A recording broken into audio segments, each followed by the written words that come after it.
Good. Right. Is the video's on, is it? It is on now, yes. We can go ahead. Okay, thank you. Order then. Good morning, everybody, and welcome to this Zoom meeting of the Licensing and Regulatory Committee. The first item on the agenda is apologies for absence and substitutions. Kimberly, are there any? I've not received any apologies, but as we say, Councillor Gale hasn't actually arrived yet, but we haven't received any apologies officially. Okay, thank you very much. That's fine. Item 2 is the election of the Vice Chairman. Councillor Clark has resigned from the committee because of his workload in being a member of the executive. I'd like to thank him for his time on the committee and his support to me as chairman. And he has been replaced by Councillor Hyman, and I'd like to welcome Councillor Hyman to the committee.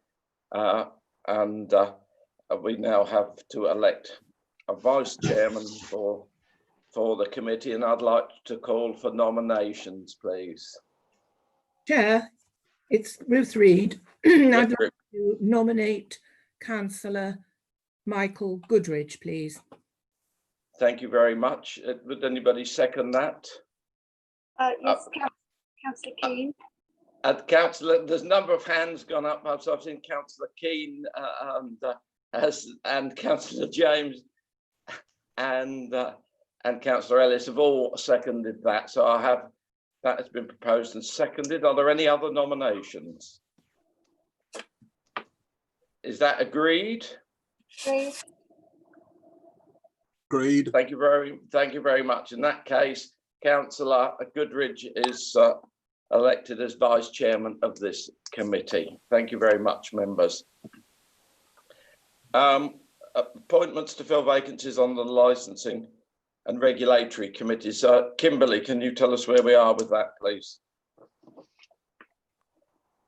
I haven't received any suggestion, anybody who's come forward. However, it was suggested that we have, now I've got to get this right way around. Councillor Hyman, we wondered if you would be prepared to join Subcommittee A. Sorry, no.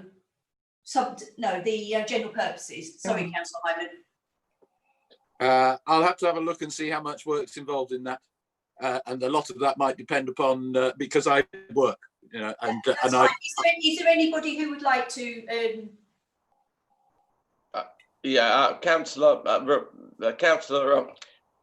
Councillor Keane has got her hand up. Yeah, I can see. Keane, no, but Councillor James, you're already on a sub, so you wouldn't be able to. Okay. Yes, you are. Yeah, Councillor James. I was just going to say, I see your hand up, but you're already on one, so you can't be on. Yeah.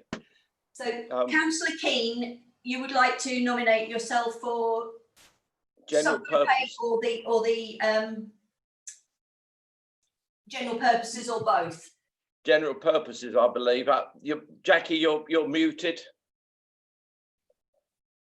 Sorry. I would be very interested to be on the general purposes subcommittee. Yes. Lovely, thank you. And is there anybody who would like to nominate themselves to go on to subgroup A if you're not already on B, A, B or C?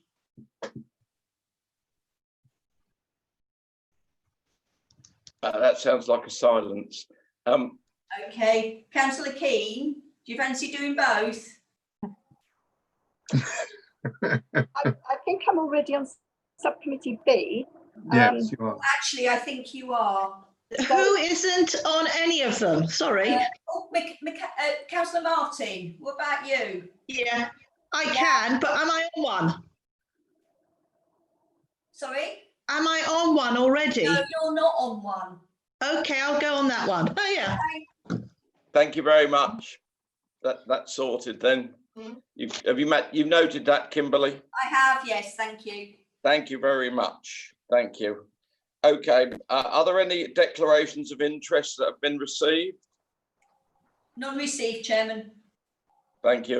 Members, is anybody anything to declare separately now? No, thank you. Questions from members? No questions have been received. Kimberly, have they? No, Chairman, we've not received any questions from members. Thank you. Thank you, members, for being here, because this has been called at short notice. And item number 6, which is the main business for this morning, is pavement licensing. And as you see from the agenda, the government has swiftly introduced through Parliament last week, in fact, I hope it's got royal assent now, as we seem to be doing it, a process for streamlining of pavement licensing, removing it from the county council and bringing it to the districts, as they think we're closer to what goes on in the community. I don't know how that fits with unitaries, but that's another matter. And it's only valid until next September 2021, when I think it will go back again, supposedly. Anyway, you have had the papers, but I will ask Richard to run us through and update us with anything that needs to be updated. Richard. Thank you, Chairman. Certainly, it has been introduced very quickly, and thank you all for making the effort and time to attend this morning. The reason it's being done so quickly is this was to be an executive function until the day before the Act was passed, when the House of Lords amendment had been scheduled to go to the executive on Tuesday this week, but we very rapidly had to change that around and convene this meeting to move forward with the policy and the conditions for the licensing. So very briefly, the government has introduced this new legislation in an effort to assist business recovery, allow food businesses to put tables and chairs on the pavements, to enable them to implement social distancing correctly while starting to get their businesses off the ground again. So that's the primary purpose of it. It is seen as a short-term measure until September 2021, in anticipation that by then things will be returning to some sort of new normal, whatever that might be. And the news last night obviously is concerning about the indications of the risk of a second spike and a second lockdown now. So the situation is very fluid and can change rapidly overnight, as anyone coming back from Spain in the last few days will know as well. So that's a bit of background to it. Essentially, what the powers give us is the power to issue temporary pavement licenses for food businesses and businesses selling food and drink, for tables and chairs on the pavement outside. There are protections in the proposed conditions attached to the policy that's here today, for ensuring we maintain access for the disabled and other people on the pavement. So it's not a blanket permission to put tables and chairs all over the pavement outside your business, but to designate an area where they can be placed, providing there can still be access for disabled people, etc., along the pavement. So that's very clear in there that it's not an absolute right, and it can be conditioned, and it can only be where there is appropriate space. So there may be a number of places that would like to apply for this where we would have to refuse it on the grounds there is insufficient space for it outside. It is a very tight process. It's a 14-day consultation and administration process to issue these licenses. And for the first 7 days of that, we have to consult a range of people and organisations, and they are listed in the draft policy attached to the rear of the document. And then we either have to issue the licence or refuse the licence for the grounds of lack of space and that sort of thing. The government has proposed a maximum fee of £100 for this licence. The county council certainly in the past has charged a lot more than £100 for these licences, based on the potential income that businesses can generate from the licence. But again, in support of businesses, they've imposed a maximum licence fee of £100. We are recommending we adopt £100 as the fee, in view of the fact that this will incur additional work and incur the council additional costs, which we need to try and recover some of through the licence fee. There is an option, of course, to set a lower fee, but we would not, as officers, be recommending a lower fee.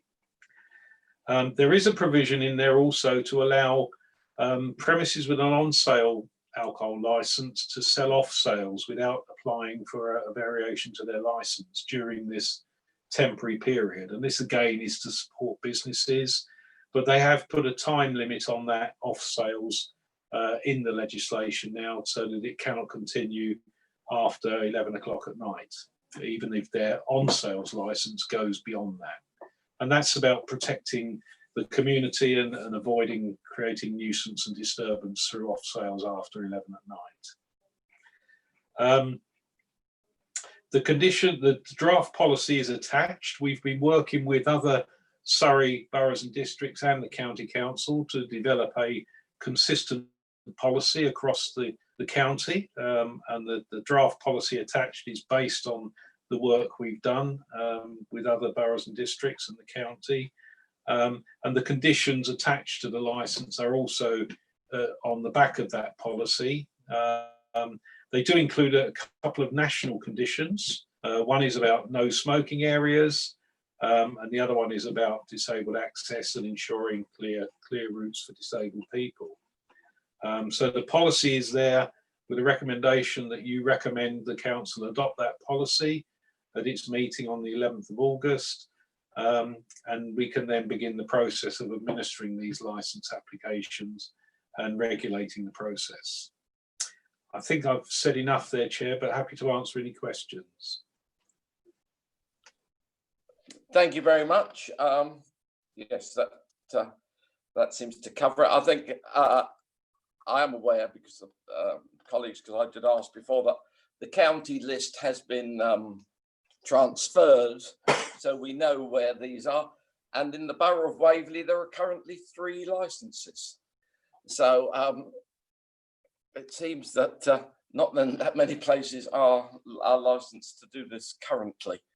So members, questions and comments, it's open to you. Chairman, I've got Councillor Hyman first. Thank you, Councillor Hyman.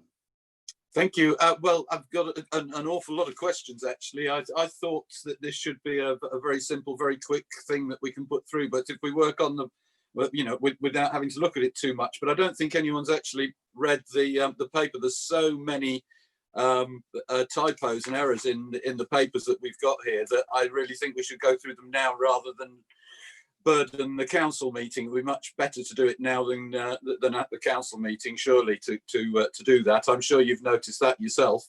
I'd be happy to lead on that and run through everything that needs looking at. There's some contradictions as well in the policy. But you've just, if we start off with, you've just told us that there are 3 such licenses in Surrey. Are we talking about in Waverley? No, Councillor Hyman, in Waverley, not in Surrey. But we haven't granted any yet, have we? There are Surrey County Council are the licensing authority at the moment until it transfers to us. There are currently 3 in the borough of Waverley.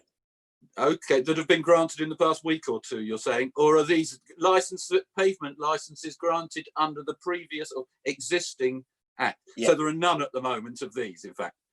Well, yes, that's correct. But I understand there are 3 that are still valid. Yes. Well, one of the most important things, I think, which it doesn't say in the papers here, and I think it's very important to do so, and very important to make clear in the policy, is that you know, there must be an extremely limited number of establishments in Waverley which are eligible, or which could, if you look at the 2 metre rule, where there's got to be a 2 metre wide footway, and if we've got 2 metre distancing as well, social distancing in place, and possibly a policy on barriers. We have got an environmental health department which should be able to tell us, Chairman, how many we're likely to get, because they are going to be very few and far between, and we should perhaps be telling all these establishments at the very beginning of our policy. that there's a clear rules that if they can't get anywhere near to the obstruction, and the smoke-free one's the easier one, but if they can't get anywhere close to the national rule of no obstruction and having to have a 2 metre footway past, then there really isn't any point in them getting their hopes up and coming forward. So if the officers can first of all tell us how many people this is likely to affect, how many businesses, because we also need to know from our own point of view whether all of the people who are involved in responding to consultation within the space of 5 days, and this isn't a 14-day period. I mean, we keep saying it's 14-day, but the law's perfectly clear. It's 14 days plus any bank holidays. We've got to be clear about that as well. I think we need to know, have we got the capacity to do this if there are going to be quite a few? So do officers know that?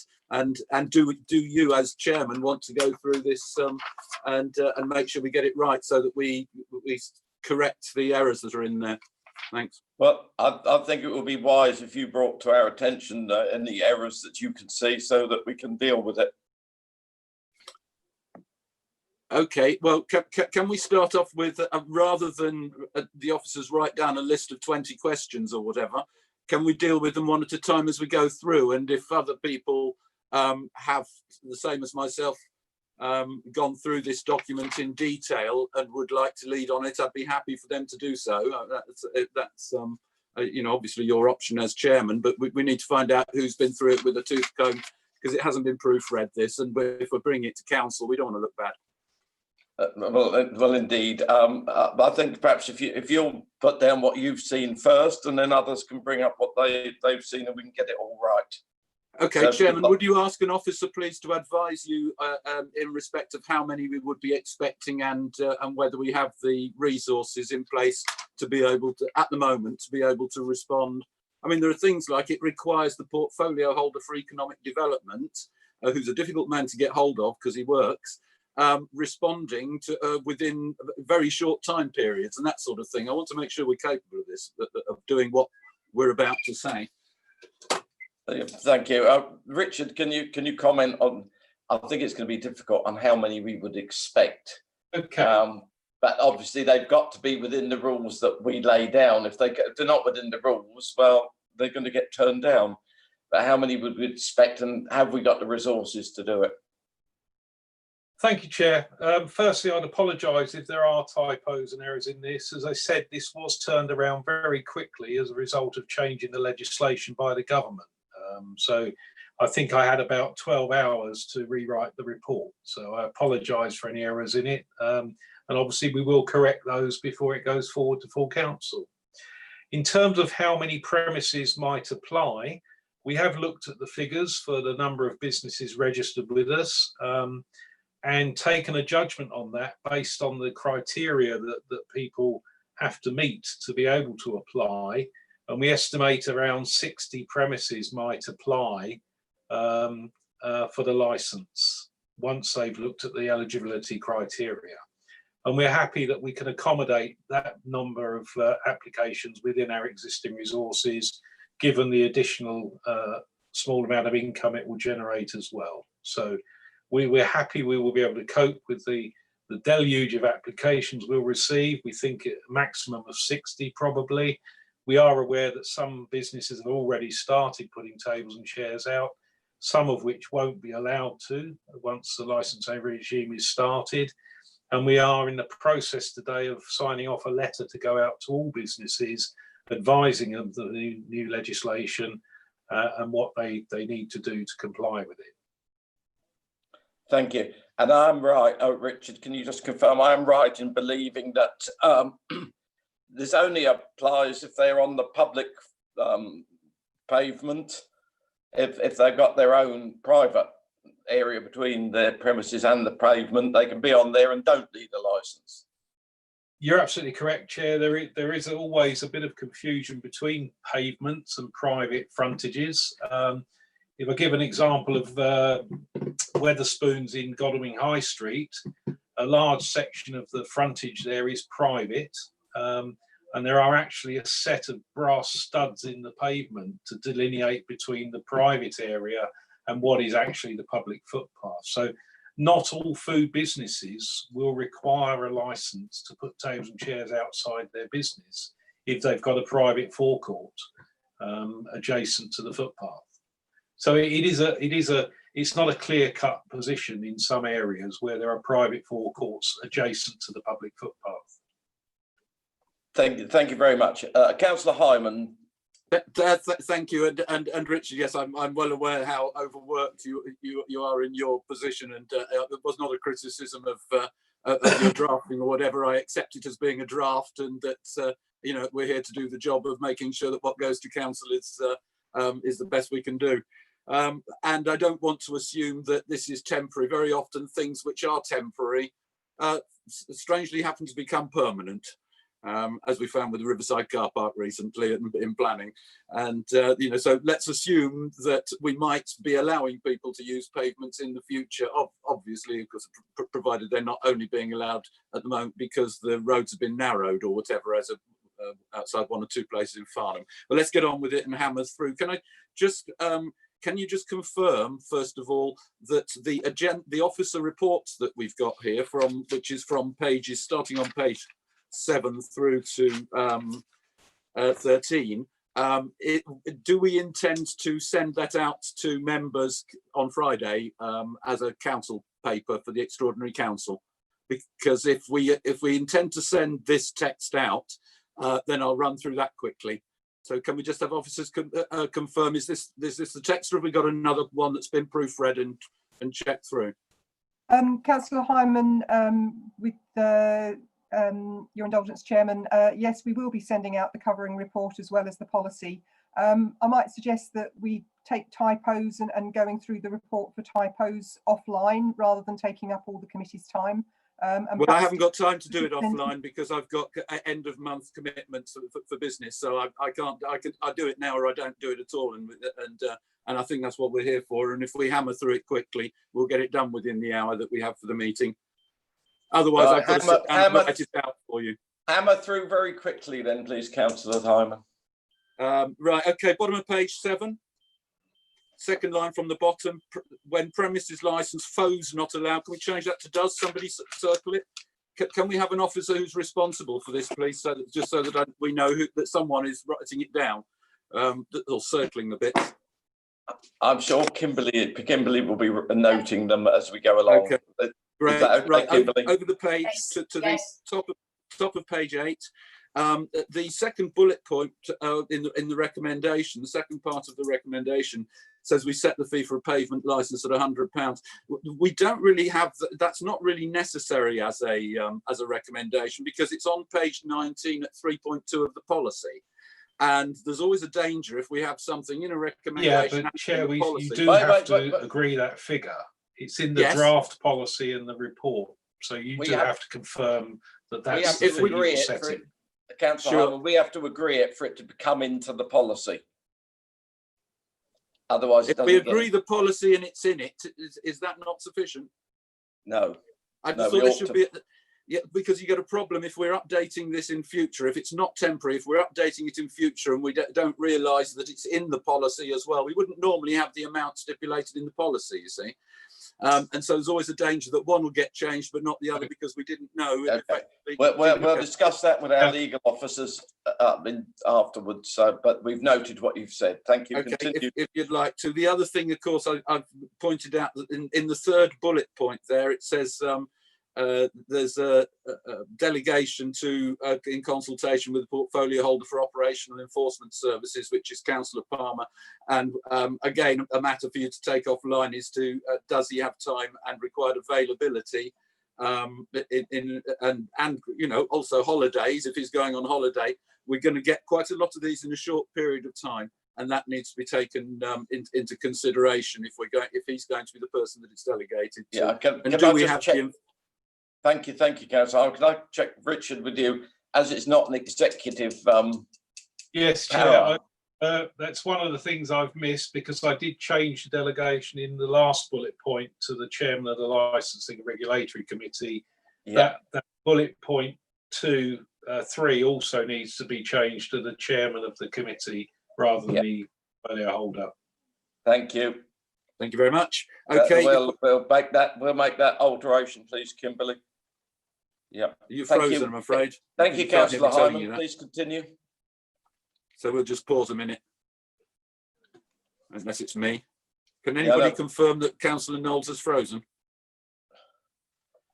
Oh, Anybody else got me frozen? No. No, It's you. you're fine. I'm back now. Yeah. Well, okay, Joe. We've changed that. Thank you for raising it, and please continue. Okay, 4.1 on page 8.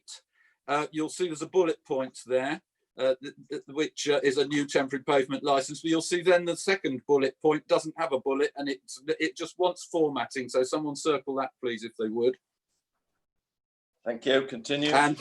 And then the second line of that second bullet point, it says subject to a cut-off time of 11 p.m. of the closure time. I think that of should say or. The committee should agree if we're changing the wording, really. And then on the line below, that needs a space between earlier and it at the change of sentence. That's a common thing which needs to be done throughout this. I think at the end of the fourth line of that, so the third line from the very bottom, it says and extensions to provisions. I think it's these provisions.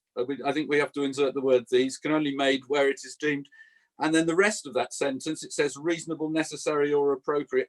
And it's not clear whether there should be a comma or whether it should say reasonably necessary. It's just, I don't think it's good English, or it's unclear, certainly. And so if someone could look at that, please, where that text has come from. Thank you. So that needs sorting out. If we go to the 4.2, then in the fourth line, we've also got a space to put in there. At 4.4, on the first line, there isn't a word asker phase, I don't think. So if we can turn that into 2 words by inserting a space. And then we've got, and there is an issue here, of course, with 4.4, if people have read it.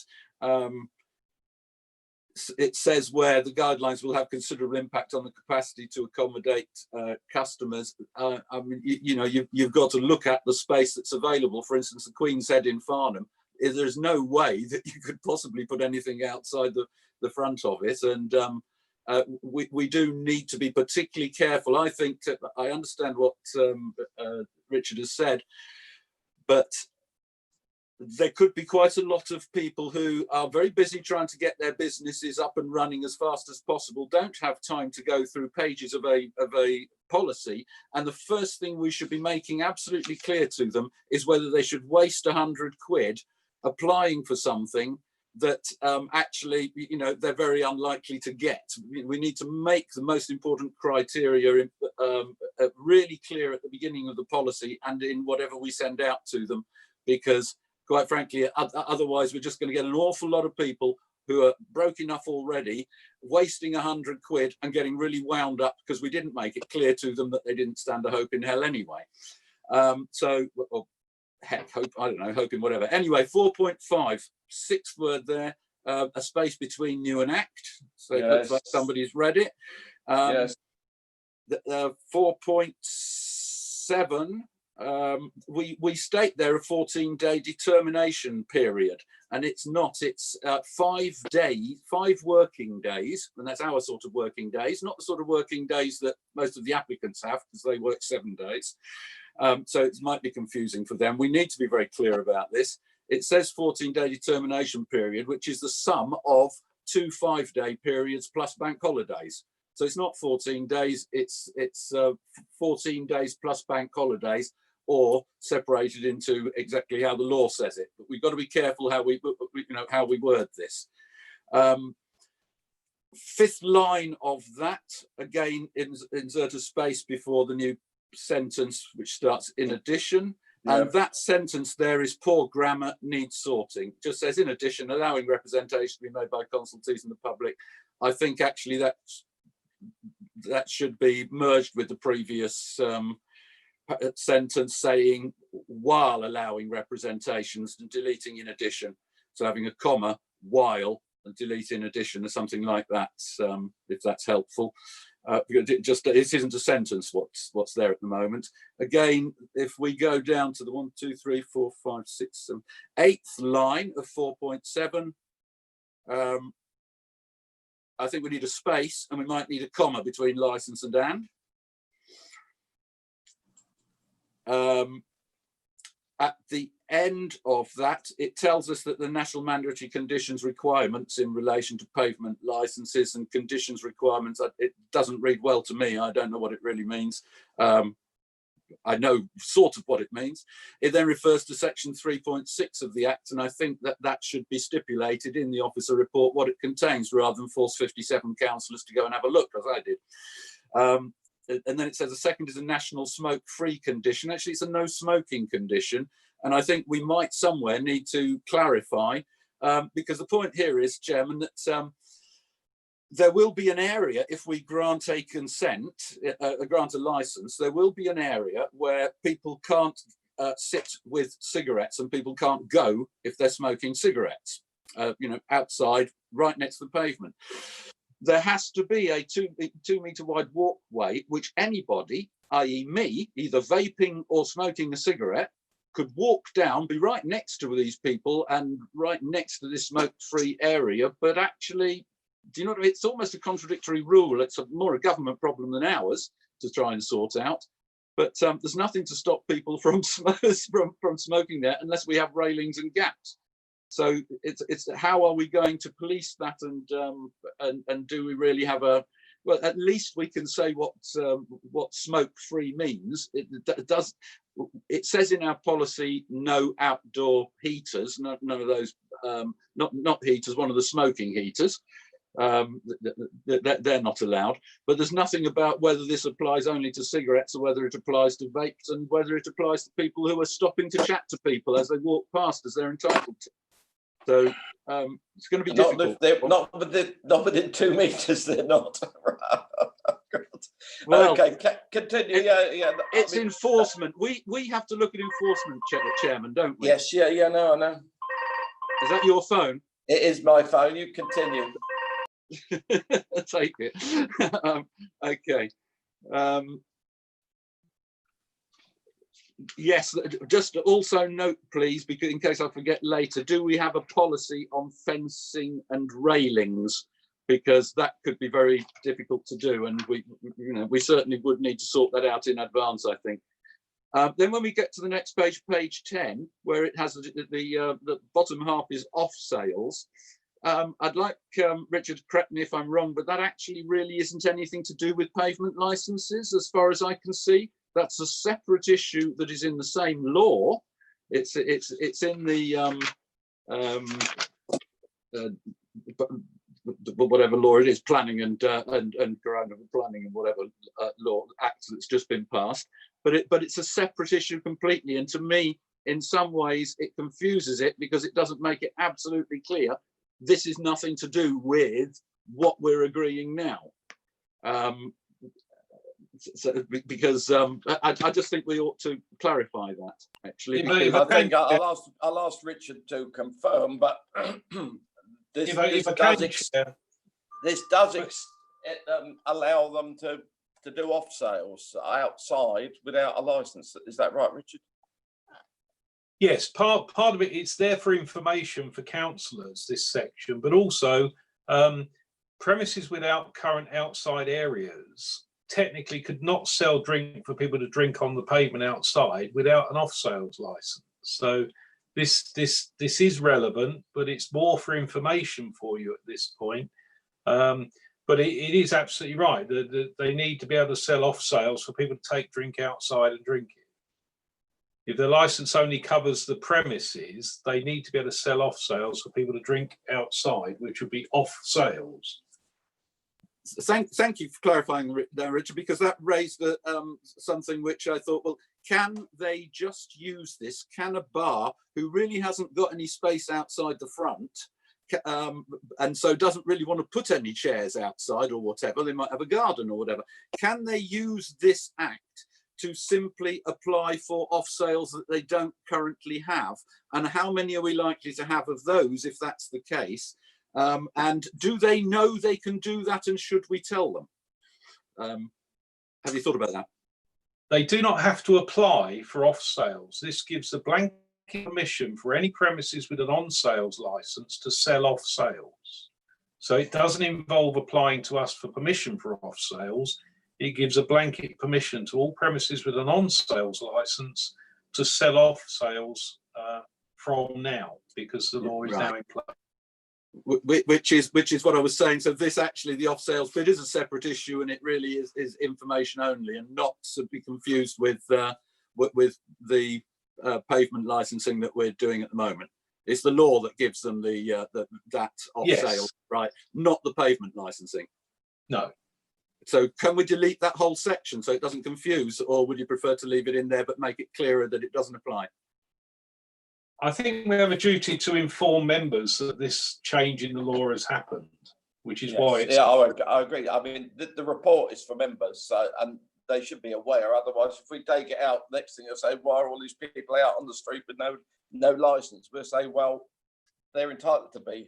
And then they'll say, well, why didn't you tell us? So I think we need to tell members that's the position. Yes. I think it just needs to be made clearer that this is not actually part of what we're really doing, but it's for information only. Okay, move on to 4.16 at the very bottom of page 10. It says a new word, permitted are, which we can correct.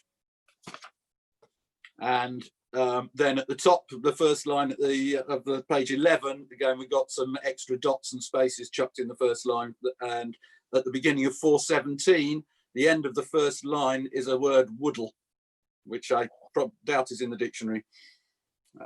We've got, as far as 4.19 is concerned, it says that the Home Office published alcohol licensing guidance and all the rest. I haven't bothered reading that. I wonder whether anyone else has, because I think someone on the committee should have done. And if so, do they have any comments? Thank you. Continue. Okay, but 5.1, I don't really like this bit much, but it's a personal opinion. It's not fact necessarily.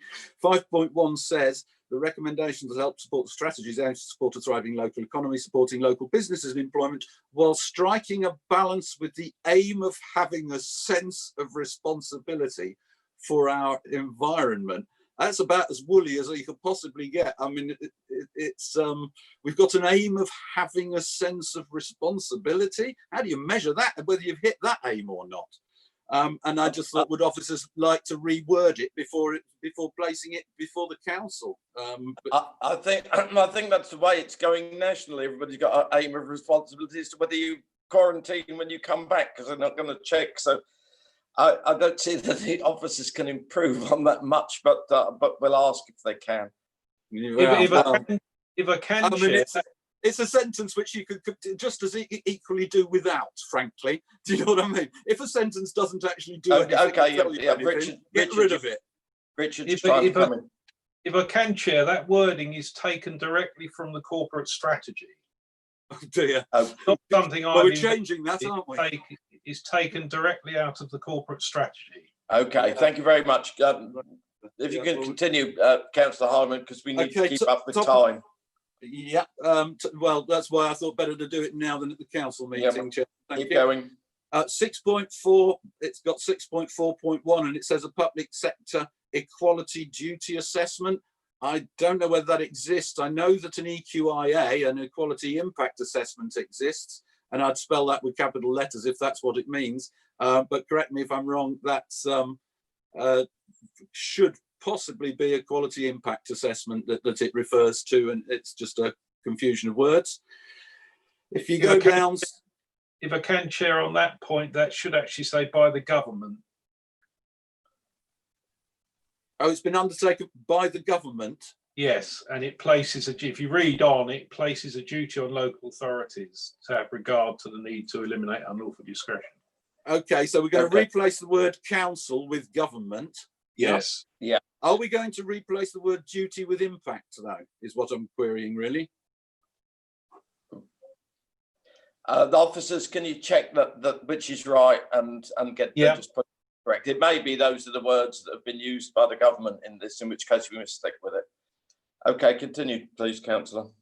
Okay, if we go down to the 1, 2, 3, 4, 5, sixth line of 641, it says those who don't, it is noted. I think there might be a full stop in, but there isn't a capital letter, so you can check that.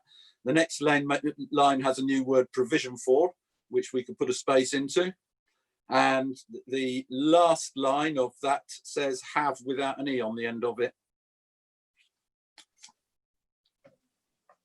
And then 6.5.2, the third line says refard, and I assume that's regard rather than retard or any other word that might fit. I assume the reference to the Health Act's correct rather than Public Health Act. I don't know. That probably is correct. I just haven't kept up with the Health Acts. In number 7, consultation and engagement, but everything else up here has got a 0.1 there, or a point. Do you know what I mean? But we haven't got 7.1 at the beginning of that, so you might want to insert it just so it's the for the sake of consistency. Doesn't matter, but it's just consistency. Then it says consultation on the proposed policy, conditions and fees, etc., with licensing managers across Surrey Police WP, and there's a full stop and no space. But it's not really a sentence. It might mean that it's been carried out, and if so, there might be some details of what the responses were or whatever. And it does say the proposed application procedure also requires a period of consultation, and it would be much friendlier of us if we were to tell all 57 members that it's 5 working days plus or 7 days plus. Clarify that at that point. Then at paragraph 8.1, it says the council is to be required to implement, and that sounds sort of like future tense, where actually I think it's the council is required, and I think we can remove the to be or not to be in a Shakespearean fashion. Governance journey, no, yeah, that's it for the report. Thank you. Okay, pavement licensing policy is good, but now this is really difficult because we haven't got enough paragraph numbers in it, but I'm not necessarily going to suggest we add lots of them because it does make the thing longer. But 3 lines above where it says to scope, so you go down 2/3 down, it says section 2 of scope. It says 14-day determination period. Okay, now I think our policy at 3.6 does say that it's 14 days plus bank holidays, and we just need to be consistent in it. We've got to choose how we're going to say it, but whatever, it isn't a 14-day determination period. Strictly speaking, it's a 14 days plus. And it applies because we've got an August bank holiday coming up. I'm afraid we probably haven't got one till Christmas then, have we? Definition of pavement license. Now, we've been told by Richard in his introduction that this has been sorted out in agreement with lots of other Surrey councils. When I looked through the government guidance, I found that what we've put into our policy actually is very much the government guidance, and I just thought it would be better for us to say so, because if the guidance changes, then that entire section changes, rather than making it look like we've written this. Yeah, it would be then perfectly clear if we come to review the policy, just in case it's not temporary, or if we have to review it in a few weeks' time, this might happen. Then we ought to make it clear which bit is policy and which bit actually we haven't exactly copied from the government guidance, because there are 1 or 2 words that are different. But I'm not going to go through exactly what those words are right now because it'll take me a month of Sundays. Right, under 2.3, we've got type of furniture permitted, and it does say umbrellas, barriers, heaters and whatever. As I say, we could have a problem here if people are putting barriers out and whatever. We really ought to have a policy on barriers stuck out on the pavement. It does say, please note that at 2.3 after the bullet points, it says the furniture is required to be removable, which in principle it means it's not a permanent fixture can be moved easily and stored away of an evening. Right, that means that they've got to be taken down at night and not left out in the road and then put out again the next morning or whatever. That's fine, but when you get to your condition 19, the very last condition of the very end of this document, when we get to it, it contradicts that. Okay, so that's why I'm pointing that out, because we shouldn't be doing contradictory things. Right, after 2.4 planning permission, just for consistency, as all the previous and following paragraphs are formatted with a space, a line afterwards, can we add a line between 2.4 planning permission and where that sentence starts? Nothing else on that page, I don't think.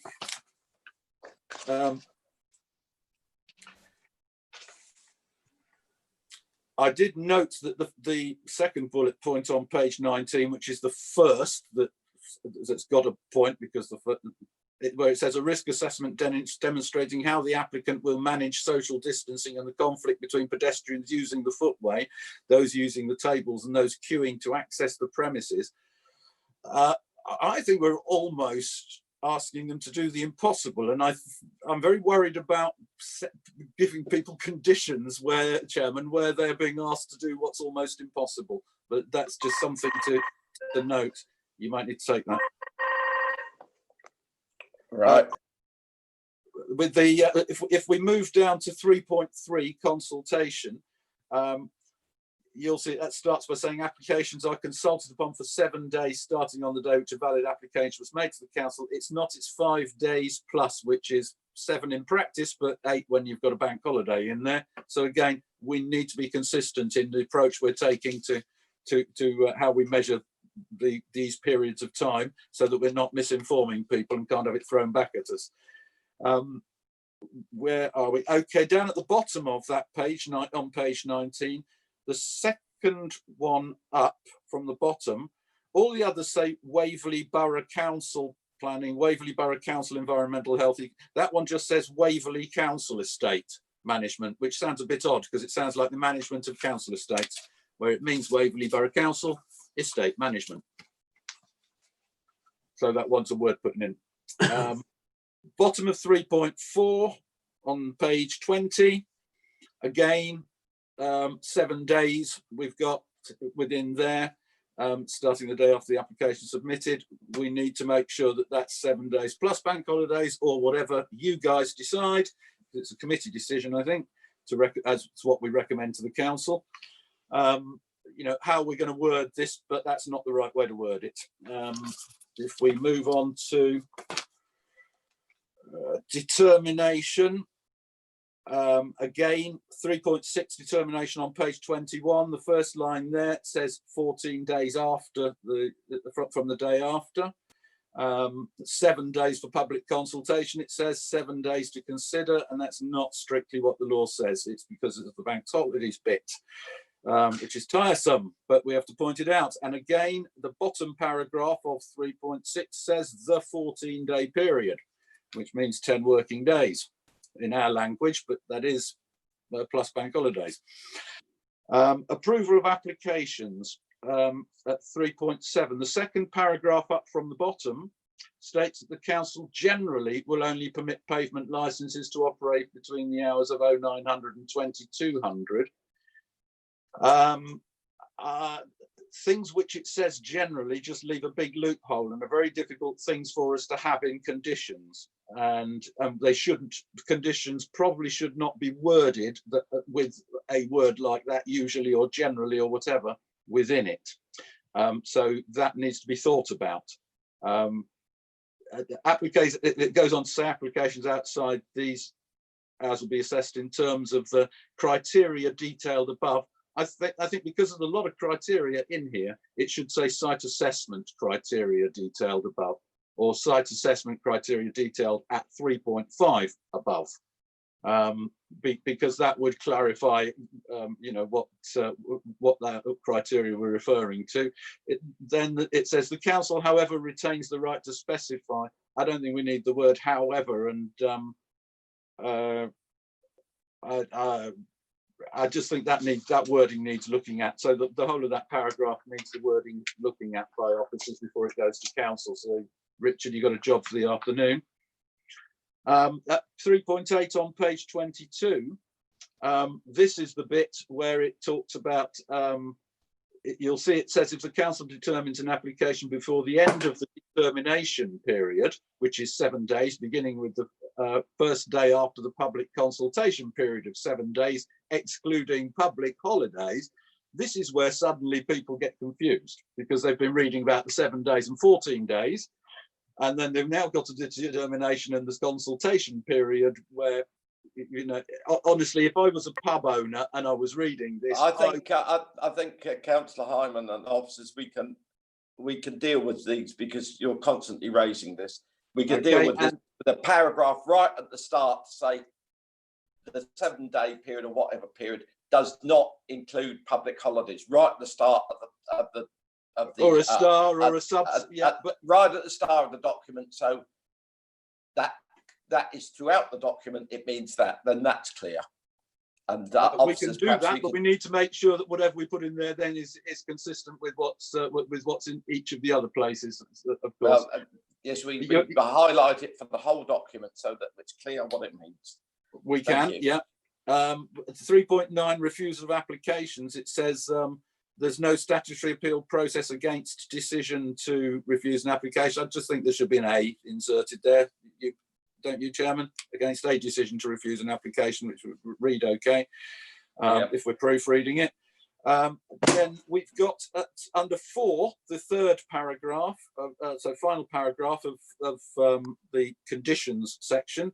It says the national no obstruction and provision of a no smoking area to be provided. Well, you don't need to duplicate provision and to be provided where you're talking about that. And it would really help if we had at least some inverted commas around no obstruction and provision of no smoking area. So the sentence reads reasonably clearly. Just, you know, I'm thinking of the people who are likely to be reading this or not reading it. At least it should be clear to them. Something for officers to think about on page 23, where it says the authority may revoke a pavement licence in the following circumstances. Circumstance 1 is for brief of condition, and it says or. And it may be that it would be more appropriate to say and or. I don't know. That's probably more a legal point. And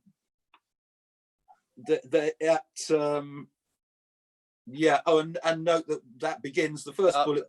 Councillor Hyman, I certainly shouldn't say and because if that means you've got to prove both. So yeah, but read it and see. I think it may need looking at. It may be that needs putting at the end, and the things in number 2 become number 1 in order for it to be clear. But you know, as soon as you've got ands in, you've got to prove both. So you're absolutely right. That's why I, rather than say it did need doing, I was saying officers need to look at it. We've got in point 3 there. You'll see it says again, it says in the following circumstances, and then 3, it's slightly written differently. The council may also revoke the licence where part of the area relates has become unsuitable. For example, the licensed area or a road is no longer. I think we need a space where the licensed area, don't we? For example, where the licensed area is no longer to be pedestrianised, and that certainly can affect Farnham. Other towns, probably not to the same extent, but in that example there, that would be big for any Farnham places that within in our cordoned off area, you know, a road narrowing area, and I'd say it's got to say, for example, where the licensed area. That I think is it for the. We've now moved to appendix 2, the conditions, which are Waverley's conditions. I think, as I've said, I think we really should make sure that's the condition which is at 6.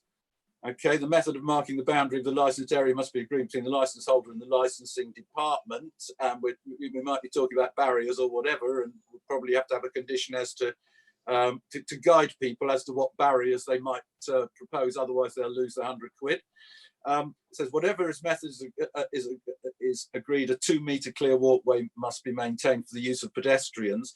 And you know, I think we need some clarification, and other people will. Our traffic in Farnham is havoc for no good reason, because Surrey have come along and put in pavement widening measures. For us to allow people to take those up, now we've put them in place, would seem regressive and wrong to a lot of people, I think. You know, because people would no longer be able to pass each other safely because we've allowed someone to obstruct part of what we've gained or whatever. So I think we need to be clear with that, you know, whether people are able to use the pavements and remove what we've gained, because otherwise people can be wasting their £100 and wasting their time, and I don't want to waste business's time just because we haven't necessarily thought about this enough.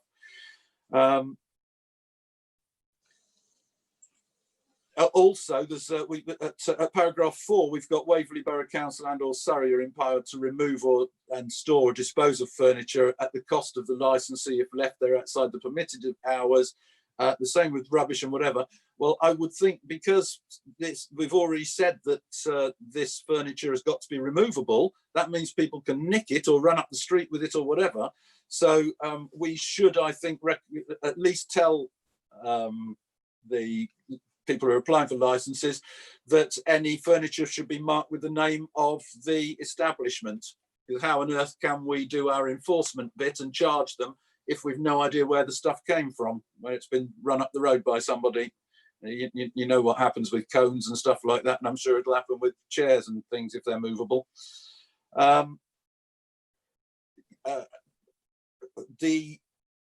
Number 5, an unimpeded pedestrian route must be maintained at all times for people wishing to use the footway. Now, who polices that, and have we got the capacity in enforcement? Because obviously there's no point in putting in conditions if we can't enforce those. I'm worried about some of these conditions that need to be looked at. Does Richard want to speak on that? But I was going to say, Councillor Hyman, it's a national licensing condition for them to get the licence, so we can't overturn a national condition.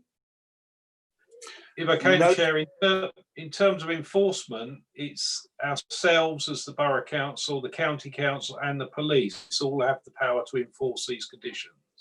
So it's not just reliant on Waverley Borough Council.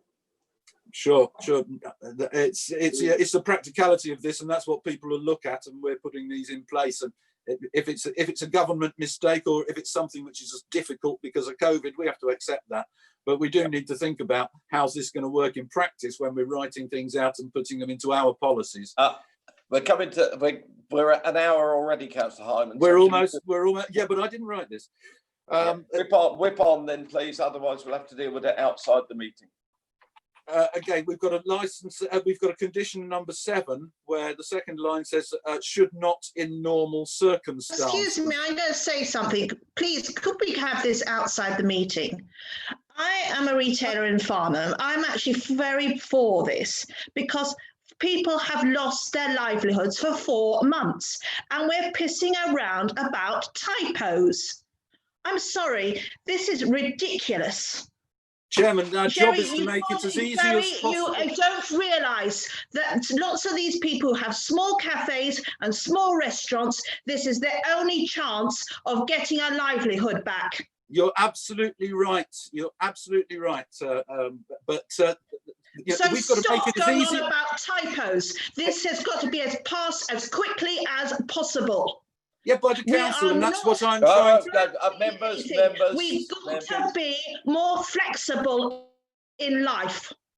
Yep, members, can we, and Councillor Hyman, can we get through now, please, to the end? Because you said you'd whip through it, and we've taken a great deal of time. So are there any other main points you wish to, other than typos? And we'll ask members, the officers, to be very sure the typos are dealt with. Well, yes, I mean, but I didn't write this, and I think that what we need to do is make sure it's right so that it is easy for our officers and for the people who are applying to be able to get their licenses. Jerry, we do not properly, need a tutorial in English. I think the officers have this in hand. Thank you. Well, they wouldn't have put this in front of us if Okay, they. okay, but stop now. That's enough. Any major points of policy that you're not happy with, Councillor Hyman? Well, again, we've got number 10. We're saying should ensure, and you know, it's a condition. Is that appropriate wording for conditions? Because conditions have to be solid enough that they can be enforced, and should ensure, thereby ensuring in the same sentence, really don't fit together. So that's a matter of consistency in the wording.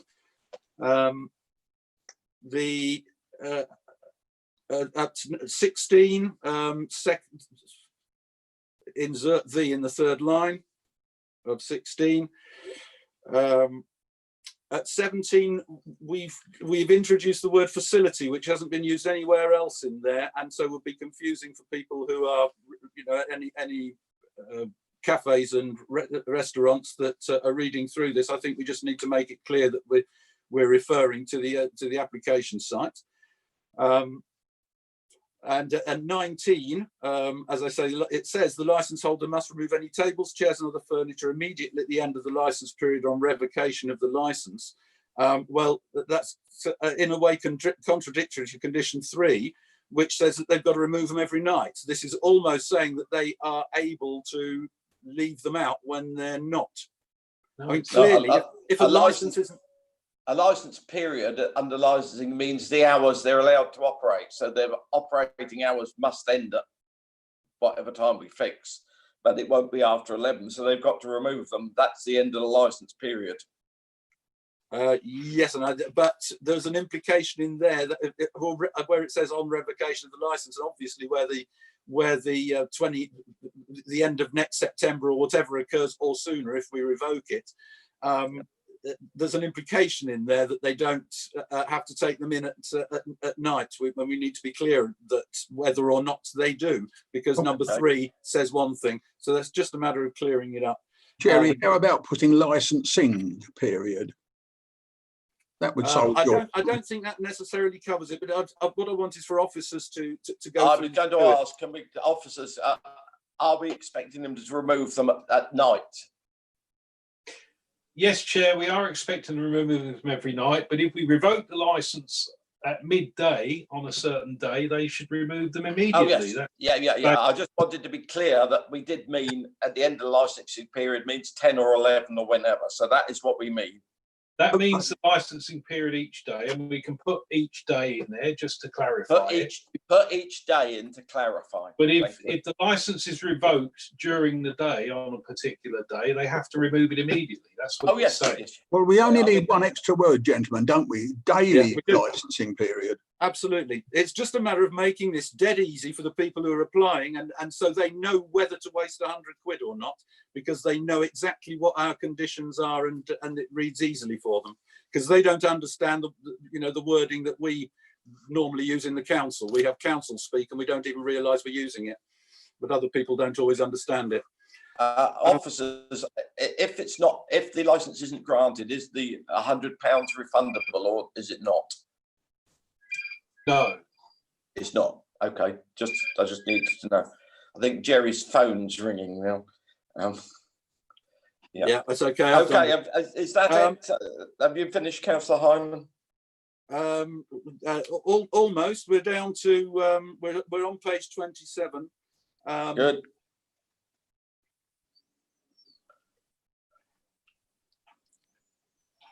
Yep, continue. I was wondering why we didn't embolden the first paragraph under condition relating to clear routes of access. If we're going to make this clear for a licensee, I'm looking at this from the point of view of people who are making applications rather than councillors who don't want to sit down and go through it. It is a condition that clear routes of access. I think that should be in bold. If you look further down the page, we've got guidance, and we've got it emboldened where it says the licence holder is required to make reasonable provision for seating where smoking is not permitted. You know, I'm surprised that the clear routes of access isn't in there in bold for them, because it's the most important thing. Just to make it consistent and easy for the people who are going to apply to know exactly what they're letting themselves in for. In the bullets at the bottom, it also says actually customers will also have the option of sitting in right under 1, which is about 2 inches up from the bottom of the page. It says this means that where businesses provide for smokers, customers will also have the option of sitting in a non-smoking area. And you know, that's a difficult one, because you know, how much room are they going to have out the front such they're going to be able to meet this? I'm just concerned that some things are going to be very difficult for applicants to know whether they are in any way satisfying it or not, because they can't provide unlimited amounts of seating and that sort of thing. Really difficult for them to know, and that's where my concern is, that, you know, we've got to think of it from the point of view of the people who are putting in these applications, because we don't want them wasting their time. If they're not going to get it, they've got a business to run. The last bullet point on that page, Chairman, it says licence holders should provide a minimum 2 metre distance between no smoking and smoking areas wherever possible. It shouldn't be a capital M, certainly for the 2 metres, and it'd be better if it just said metres, so that way you don't get confusion with miles, which we're used to in this country. And you know, really difficult. I do not like conditions where it says wherever possible and whatever, and who decides that? Again, it's an uncertainty which people who are putting in applications might need a bit more clarification on, and I thought it might be helpful to them if we did that. I'm done with it in that respect. Thank you very much. Yeah, in fact, I had already had concerns about that very last one, officers. The 2 metre distance between non-smoking, smoking as wherever possible is kind of an open door not to do it. And is that a lift from the legislation, or could we remove wherever possible? Because I know there are people that really don't like smoke, and they'll start coughing themselves to death if somebody's going to be right alongside them smoking away. So what's the position with that, please? If I can, Chair, that is a lift from the national conditions and the national guidance. Right. Yeah. So we need to have it in there. Yeah. Okay. Obviously, throughout this process, you know, officers will engage with businesses and discuss the requirements and how they can meet the requirements. We won't just expect them to submit an application blindly. Local authorities and environmental health departments, licensing departments never operate like that. We're always happy to give advice to people prior to them submitting their application, and that approach will continue with this. So we're not going to be, you know, we will engage with the businesses before they submit their application. I think that's important to understand. It's not a, you know, a process of apply and we'll refuse it and then tell you why. It's about engaging with the businesses, supporting the businesses, and helping them through the process. And that's how we've always operated. Okay. So I don't think there should be any concern about people and businesses not understanding the requirements before they apply. If I can just pick up on the 7 days, 14 days principle, we had long discussions with our legal department about how to word that. We did try putting 5 working days all the way through it, or 10 working days, but lots of people don't follow 5 working days, and we opted for the 7 days principle. And you're absolutely right, if we put a note at the beginning that 7 days excludes any public or bank holidays, that will resolve the issue. Yeah, and we'll certainly go away and make these other amendments to the report and the conditions, Chair. Yes, thank you very much, Richard. Oh, sorry, Chairman. I think the only other thing that I'd ask is how many of these might come to licensing for determination? We are delegating all refusals, I think it says, but I don't think it's absolutely clear to members what happens next for us, and whether we're going to have August, meetings every few days in August of the licensing committee just to discuss applications here. Richard? No, the recommendation of the report, and I'll just go back to it, Chair. Find my way back to it. Yes, They're at the top of page 8. Yeah. Looking at it on the screen is not as easy as flipping through papers. No, that's why we all like papers. The recommendation is that to refuse in consultation with the chairman of the licensing committee. It will be. Yeah, we don't think it's practical to bring every application we want to refuse back to the committee, because the refusals will be quite clearly on the basis of lack of sufficient space outside of the premises, and that's probably the only reason for refusal. So I think Councillor Hyman's point is, where's the delegation to permit? Chairman, that is in that third bullet point: delegate authority to the head of environmental and regulatory services to issue pavement licenses and/or authority to refuse or amend. All right. Okay. And will any of them come to us, because it's in consultation with your good self now, Chairman? Yep. But will you have the authority to say that's going to committee? We need to call an urgent meeting, and if you think that, how do we handle it? Is it fair on you and the rest and all the rest? How do we do it? Because it's very quick turnaround times. Yep. Officers, can you give us guidance? I assume that if we weren't sure, we would bring it to committee, but it would have to be very fast. I think, Chair, that's the reason it's a delegation to myself in consultation with yourself, because in realistic terms, you cannot convene a licensing committee and follow the rules about publishing documents in advance within the time frame given for these licenses. Yeah. Okay. That's So no, it's delegated power, Councillor Hyman, and that's it, and all of it, because of the times. Because we couldn't publish with the 5 clear days. That's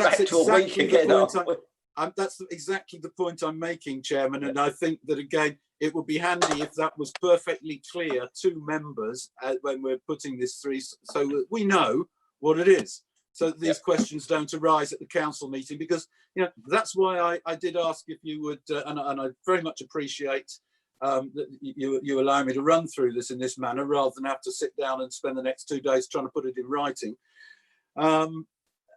Because we've got to make this absolutely clear for our residents, for our businesses who are going to want to use this, and they would want to know that we've been through it properly and that we haven't left massive holes or contradictions or whatever in there. And that's why I'm asking officers to look at those things. And I thank you very much. Thank you very much, Councillor Hyman. Now, other members, because other members, Councillor Keane.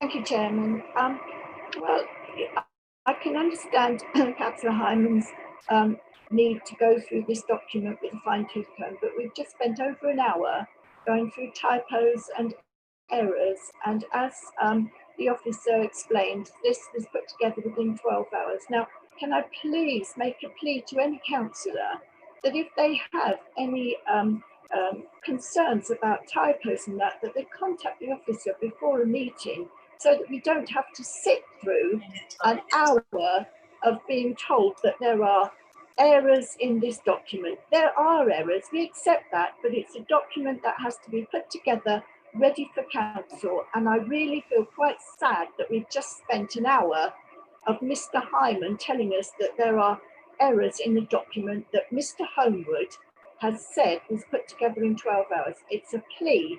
Please, Mr. Hyman, if you have got any concerns, speak to the officer before we come to a meeting. Thank you. Point of personal explanation. Councillor Hyman, you can't keep speaking until you're called. Put your hand up if you want to speak.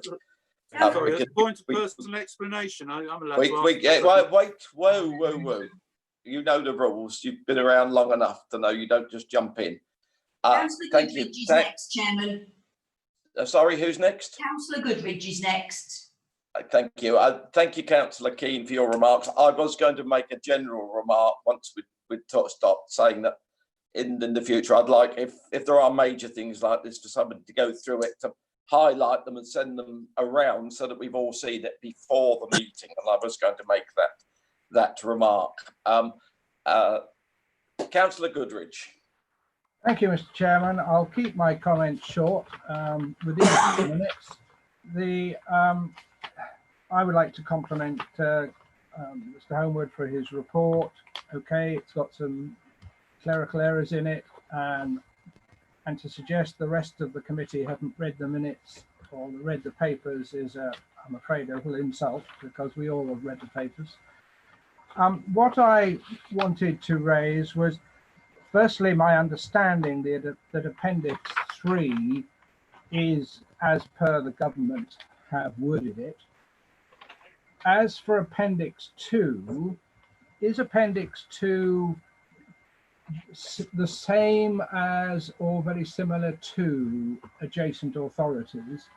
Because I think the policy is one that has been hammered out between all the authorities in Surrey, and therefore one that would expect them to be similar, if not the same, so far as license conditions are concerned. I have one or two matters to raise. On page 25, it says patio heaters must not be used.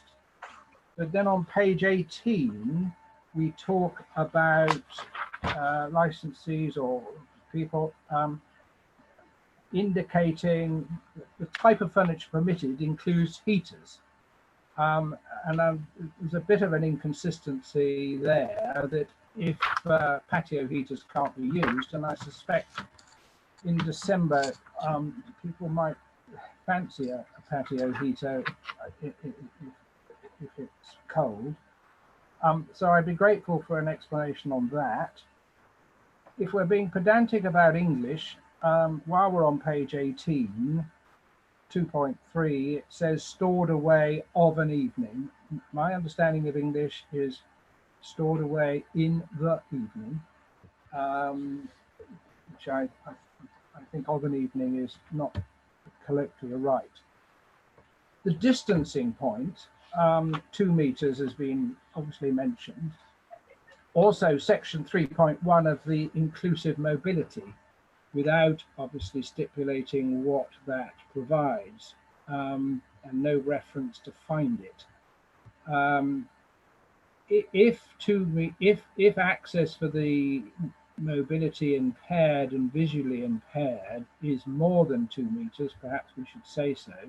But if we're saying 2 meters anyway, and the disabled need 2 meters, I'm just not wanting to complicate matters unduly. So could officers tell me in broad terms what section 3.1 of the inclusive mobility is, so that we can see whether we can be a little bit more specific and say 2 meters for the benefit of mobility impaired and visually impaired people, for example. Otherwise, a good report, and I very much favour the granting of pavement licences, and the sooner we can have this in operation in Waverley, the better. Thank you. Thank you, Councillor Goodridge. Has anyone else, Kimberly, indicating? Yes, Chairman. I've got Councillor Ellis next. Councillor Ellis. Thank you, Chairman. I'd like to confirm that I'm sure, like everyone else, I read the report thoroughly, and I accept that this is a very important issue for our retailers and could be very helpful to their overall recovery. Added to which, it's lovely to see people sitting outside enjoying a drink or a cup of coffee or something to eat, watching the world go by. I've got a very quick question, and that relates to the licenses that we issue through Waverley Borough Council. Could Mr. Homewood please just advise me, are these licenses, do they terminate when presumably the process of issuing them goes back to the Surrey County Council, or are the licenses normally renewable, or are they permanent? Thank you. 30th of September. Yeah. Thank you very much. Richard, can you deal with Councillor Goodridge and Councillor Ellis's comments, particularly the outdoor heaters, because it's August next month, so I suppose that's the start of winter, and when the cold weather comes, we're not allowed. I know France has banned them, but they're not banning them for this winter. So what's the position with those? I'll have to come back to members on that. I've got a meeting with the Safety Advisory Group chairs from other boroughs and districts in Surrey this afternoon, so I'll clarify that with them then and come back. I'll drop an email to all members on that one. But we do need to remove that anomaly between the two parts of the document. So I'll make sure that's addressed before the document is moved forward to full council. Thank you for the bit about of and in the evening. We'll amend that. In terms of inclusive mobility, I've just called up 3.1 on that document, and it says a clear width of 2 meters allows 2 wheelchairs to pass one another frequently. So that's the logic. Where it's not possible because of physical constraints, 15 or 1.5 meters should be regarded as the absolute minimum acceptable. And then it goes on to talk about wider spaces at bus stops of 3 meters, etc. So it's not 2 meters is the recommendation, 1.5 meters is an absolute minimum, but there are wider requirements at bus stops and that sort of thing. So it's quite a detailed paragraph in that document. Does that help at all, Councillor Goodridge? Councillor Goodridge. It does. Whether we could put in brackets generally between 1.5 and 2 meters, so that people get a guidance, so that the licensees may not necessarily know the ins and outs of the inclusive mobility document. And 2 meters is what we have said that we require for pedestrians, and that seems to me that it covers disability people as well. So if we're saying 2 meters, then I think the recommended minimum footway widths and distances under the inclusive mobility bit is covered anyway. But I leave it to officers to decide whether it should be clearer. But anyway, 2 meters seems quite right for us, because 2 meters is what we're asking for. Yeah, thank you. And also, Richard, on Mrs. Ellis's point, that on Councillor Ellis's point, that all these licenses will expire at the end of September 2021. That's the legislation terminates on the end of September 2021 unless the government extends it. Okay. Licenses can be issued for 3 months, 6 months, 12 months, or right through until September 2021. So our anticipation is that all of our licenses will probably have a September 2021 expiry date. And they're not transferable back to the county when that happens. No. Once the licenses expire, they would, if the controls go back to the county council, people would have to reapply to the county council.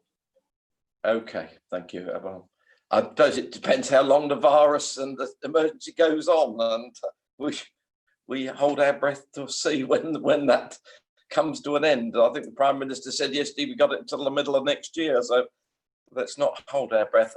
Kimberly, anybody else? Yes, I have Councillor Martin next. Councillor Martin. Well, okay, I'm mute. Can you hear me? Sorry.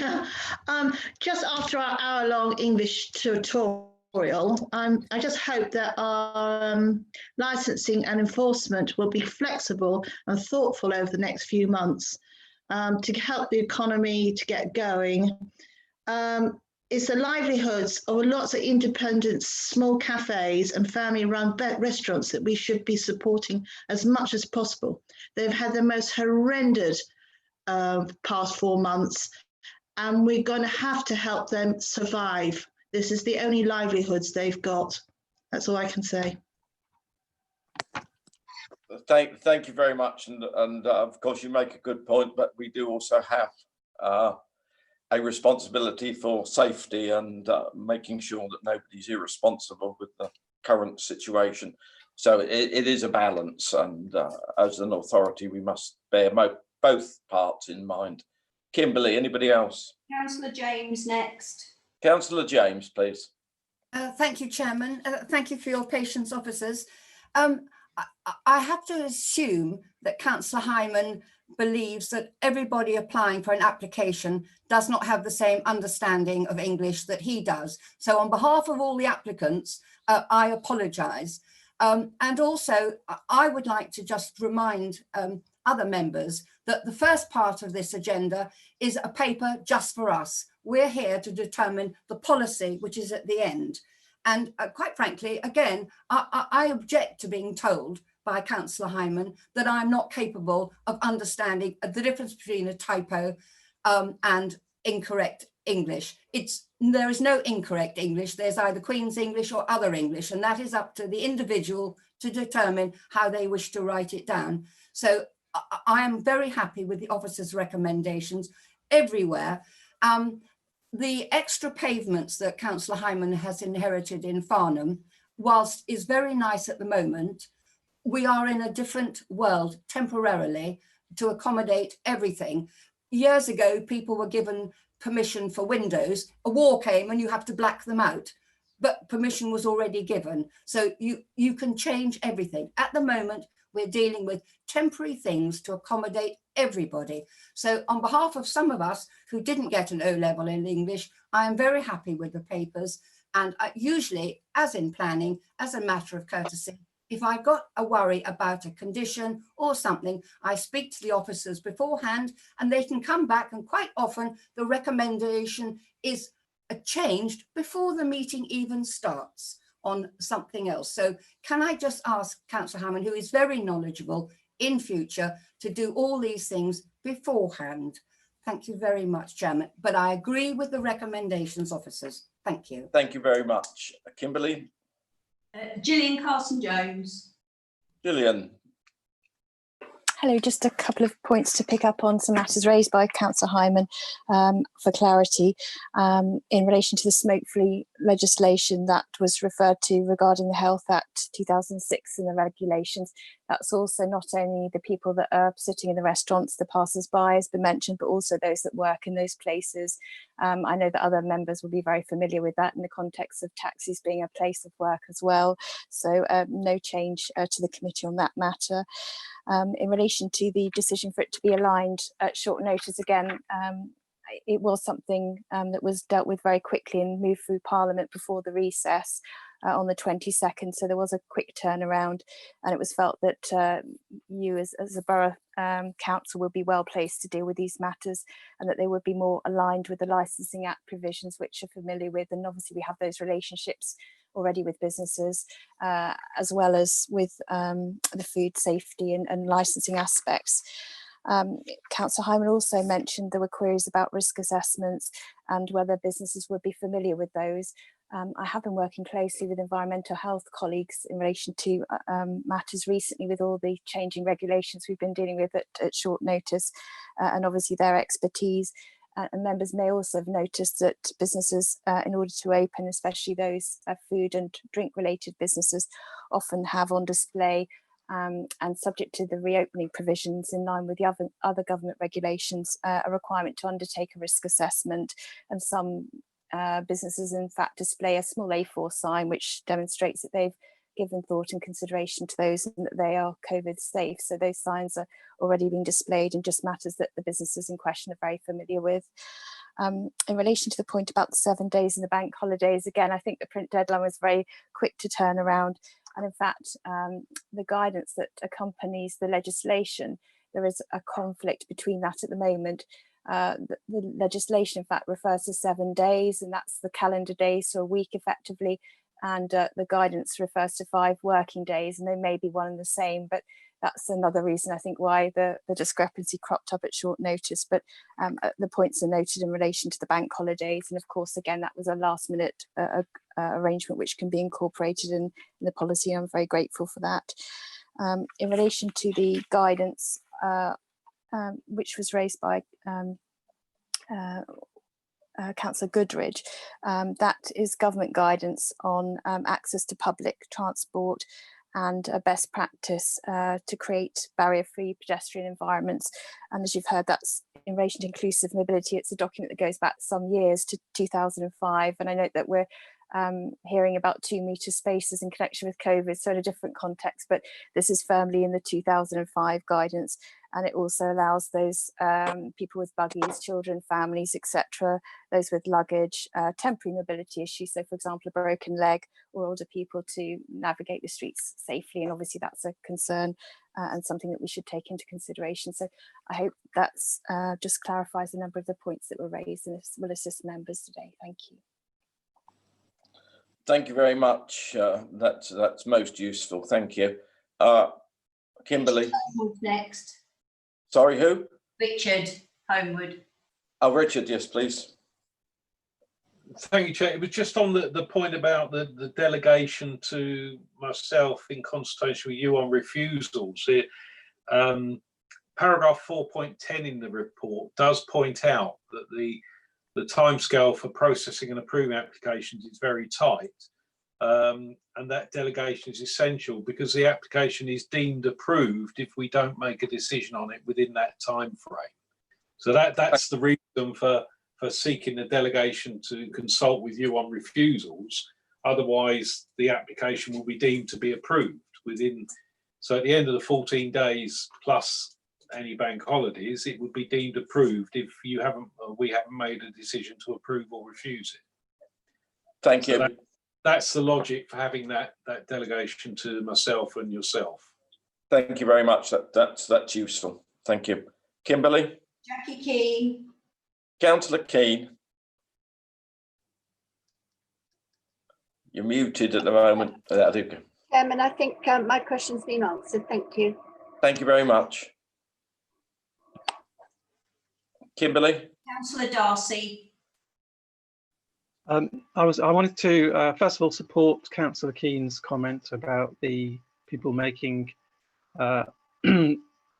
concerns about things like spelling and stuff. Could they please do that outside the meeting? Thank you. The second thing was that the consultation period is very short, and therefore it seems giving people only the option for writing or emailing. I mean, emailing's fine, obviously, but writing, how practical is that when you've only got 7 days maximum? You might only find out the day before that it's due to end. So would it be possible to have some sort of web-based interface for people, or possibly a phone line even, just to make consultation a little bit more realistic? Thank you. Thank you very much. Richard, is it possible for them to phone in to, because I think we mustn't become over-reliant on the web, because not everybody is able. Yes, Chair, we can provide a phone number for the licensing team for people to phone in if they wish to phone in with any observations during a consultation period. And equally, if people wanted to drop something into the office, it will be picked up by the staff in the office and forwarded to the licensing team. But certainly we are required to publish the applications on the website, and the government is certainly pushing people more to electronic communication. So the primary way is to publish the application on the website, advise the consultees that are listed in the document of its publication on the website, so they can then look at it on the website and see what's going on. So it's very much an electronic process, and that's the way the government is pushing us all now to that. But we will provide a telephone number so people can phone in if they've got concerns and haven't got time or facilities to write in by email. Yeah, thank you very much. Yeah, I think that's quite important. I know the government are pushing us that way, but every time they do it, and even their bicycle vouchers, the site immediately crashes and nobody can get on it.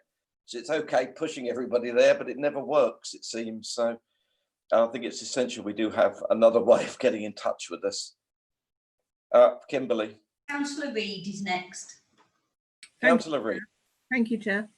And I support all the comments that people have made so far. My comments are these. I was very pleased to hear from Richard, and thank you for working on this so diligently, and to all the officers and to Gillian particularly, that I heard, I think it was from Richard, that he had the list from Surrey County Council of people who had previously applied during their system of operating it. Is that true, Richard?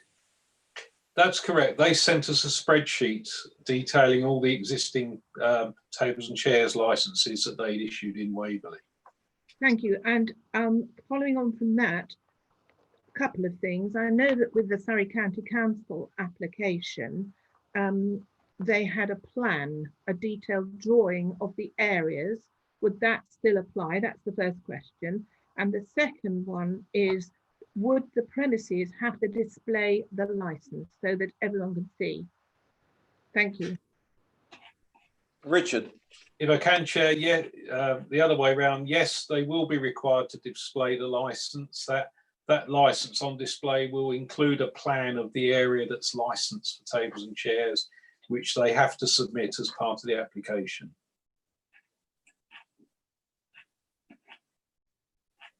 Thank you. Is that okay, Ruth? I'll take it as it is. Kimberly, next. Councillor Hyman's put his hand back up. Councillor Hyman.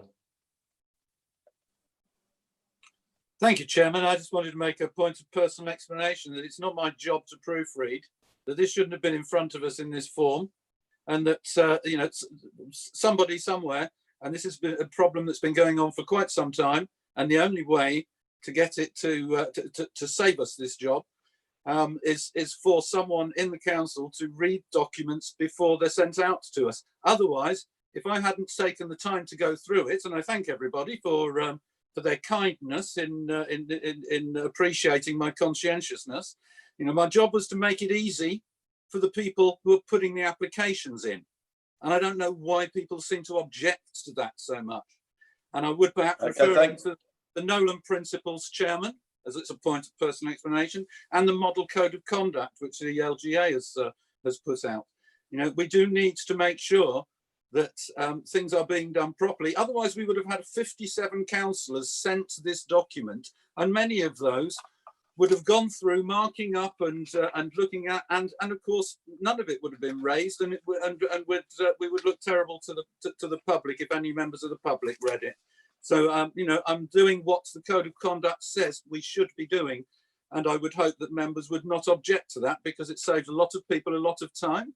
And if you expect me to sit down and write tracked changes documents, when I receive this, when I've been put on a committee that I actually didn't, I told them I didn't have time to be on, if you're not going to do it yourselves, what about do as you would be done by, which is a, you know, primary rule, isn't it? Thank you. If you want it writing out, do it yourself. Don't expect me to do all the work. Thank you very much, Councillor Hyman. Thank you. Kimberly, anybody else? No more speakers are indicating, Chairman. Any other members wish to speak?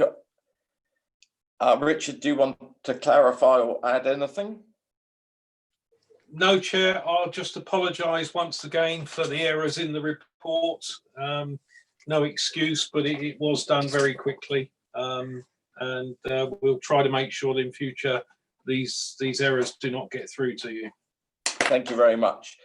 Can we go to the recommendations, which I set out on the agenda? I will go through each bullet point because there's a couple of them in the things that we specifically need to approve, and then there's an amendment to make. So first, that we recommend to council to adopt the policy as set out in the Annex A. Is that agreed?